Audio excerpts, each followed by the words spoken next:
often we hear out of here at the Botanic Garden how great our containers look each season. And joining me today is Schmitz, who is the garden manager here at the Botanic Garden. And you've got a little secret that you add into your containers. Let's talk about what this is. Yeah, so this is a Terracotta Olla. It's a watering system that's pretty ancient, and what it helps us with is making sure that we don't have to be watering our containers every single day. Okay, that's always a concern with containers. Obviously, yes, yeah. You've got a huge container, so it doesn't dry out quite as much. But what does this Terracotta Olla pot do for us? Yeah, so basically we bury it into the ground, fill it with water, and then terracotta, that's the naturally porous substance, it will basically dispense the water bit by bit as needed so that the soil volume can stay wet. Okay, all right. So you're starting with kind of pre-moistened potting soil because it can sort of be hydrophobic initially, right? Yes, yeah, exactly. So whenever you put this in your containers, what you want to do is you want to moisten your potting soil a little bit, and then you want to put your Olla in first. Okay. A big concern is kind of deciding where your plants are going to go kind of around the Olla, and just making sure that you have enough soil volume and that you're not kind of restricted by that. Okay, all right. So we're just going to simply bury this. How far? Let's do yeah, it, absolutely. So I'm going to have you hold that. Okay. And then just taking a couple of shovelfuls here of dirt. We're planting it a little bit forward on the container just because I want to have one larger plant in the back, and we know that it's going to take up a bit more space. Okay. So your instinct may be to plant it in the middle, but you really need to think about what plants you're putting in your container. So for us, where we have one big plant in the back, we're going to put it just cheat it out just a little bit forward, and exactly where you've put it, where this neck comes up just a little bit up there, is perfect. Okay. So when we fill the soil in around, the only thing that you're going to see sticking up out of there is just the small neck right there. Okay, and so later on we pull this cork off and then just fill that up with water? Absolutely. So I'd say that your order of steps here are going to be to bury your Olla, and then you're going to want to pot up the rest of your plants, and then you should go ahead with a hose and just water in the entire container, and then you'll want to fill up your Olla with water. All right, well, and this one's nice because it does have a narrow neck. It's not taking up some of that volume up on the surface with Correct, roots and yeah. stuff, You'll see a lot of DIY ones, which we've done some of them, that have a much larger area on the top that they're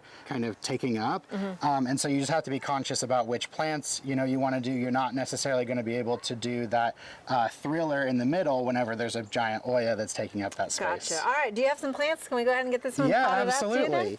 Yeah, so first we've got a Belzophire Esperanza. Okay. And so we're just going to kind of dig that in here in the back. Oklahoma proven plant right here. Absolutely, yeah. This container is right next to the Oklahoma proven garden, and so that's why I like to put those plants in there. So I'm going to let you situate that a bit while I grab a couple of dichondra.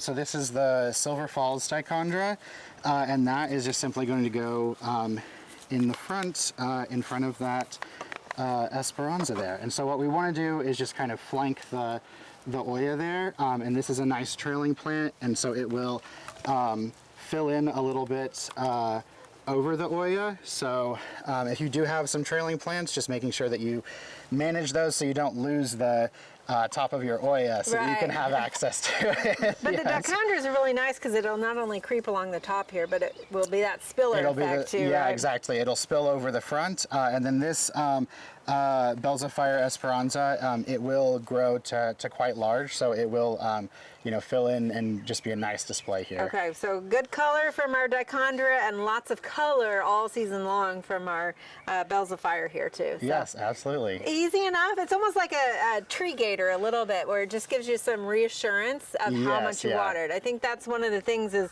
so often, especially in the summer, you go out and you're like, I've been standing here watering forever.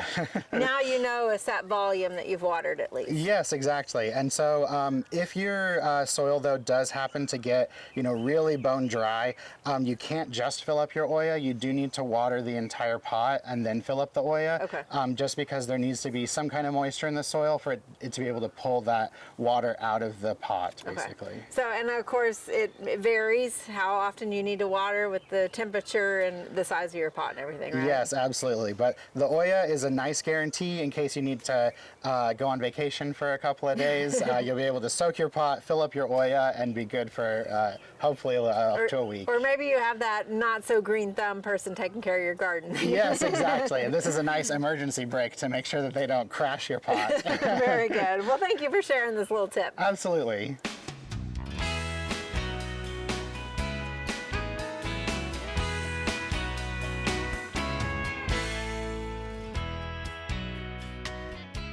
We hope you enjoyed this video as part of our Oklahoma Gardening YouTube channel.